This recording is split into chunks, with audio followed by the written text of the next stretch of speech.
Mr. Speaker, less than 2 months ago, the Prime Minister said in this House he wanted a head-to-head debate between me and him. He said it was game on. When did he lose his nerve? I've said to him, if he wants a debate, I've offered a date. The week starting the 23rd of March. Why won't he say yes to it? Speaker, I'm going to be at the debates. I'm going to be at the debates set by the broadcasters on April the 2nd and 16th. But I'm asking him about the two-way debate between him and me. Now, Mr. Speaker, the original proposal for the two-way debate didn't come from me, it didn't come from the broadcasters, it came from him, Mr. Speaker. He said this: I've suggested we need a debate where the two people who could actually be Prime Minister directly debate each other. If there was a good proposal then, there's a good proposal now, why doesn't he just name the day?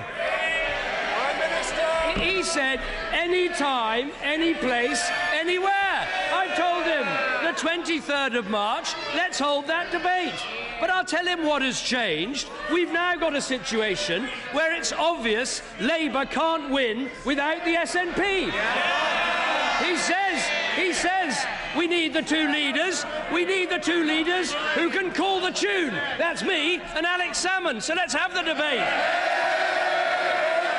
Mr. Speaker, he says it is all about leadership. He says it is about him and me. Order. Nobody in the House of Commons, the government chief whip shouldn't be smirking about it, it's not a laughing matter. Nobody in the House... Order.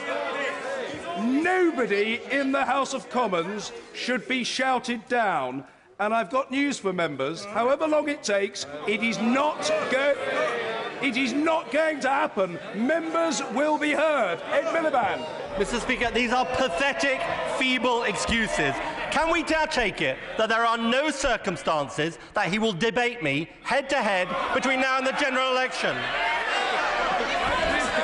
We've had 4 years of debates and we found out he's got no policies, he's got no plan, he's got no team, he's got no clue of running the country. But the truth, Mr. Speaker, is this: Labour are now saying they cannot win the election.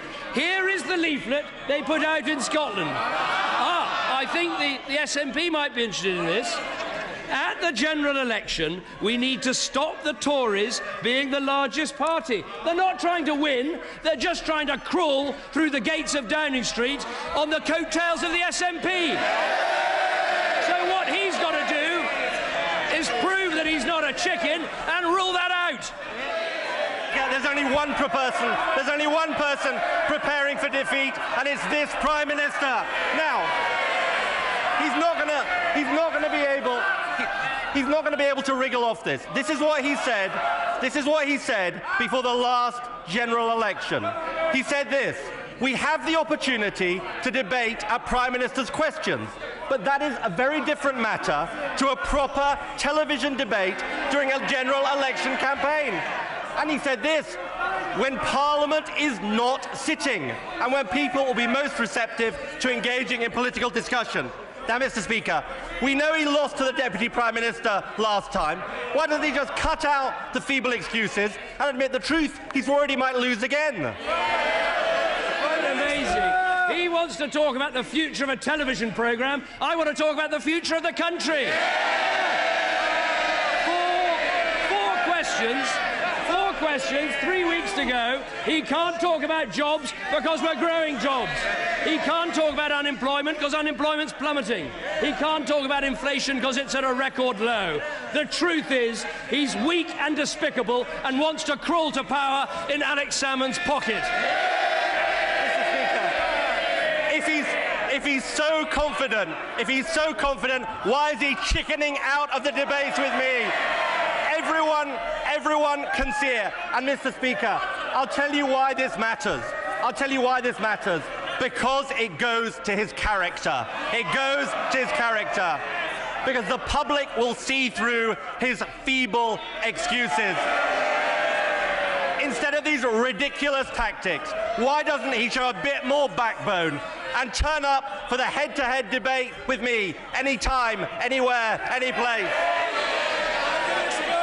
I will tell him what goes to character. Someone who is prepared to crawl into Downing Street in alliance with people who want to break up the future of our country. What a despicable and weak thing to do. Risking our defences, risking our country, risking our United Kingdom. If he had an ounce of courage, he'd rule it out.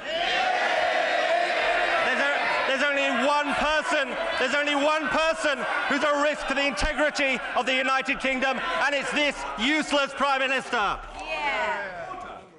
That question will be heard. The noise calculatedly being made by some members on both sides of the House is a disgrace to the House of Commons. The right honourable gentleman will be heard and the Prime Minister will be heard. That is the end of the matter. Ed Miliband. Speaker, there's only one person who's a risk to the integrity of our country, and that is this Prime Minister.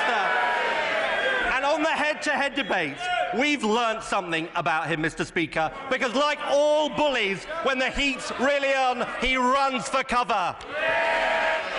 He's been offered a debate and he won't take it. Any time, any place, anywhere, but he won't take it. The truth is, they've got nothing to say on policy, nothing to say on the economy. The only way into Downing Street is on Alex Salmond's coattails. It is an alliance between the people who want to bankrupt Britain and the people who want to break up Britain, and the British people will never have it.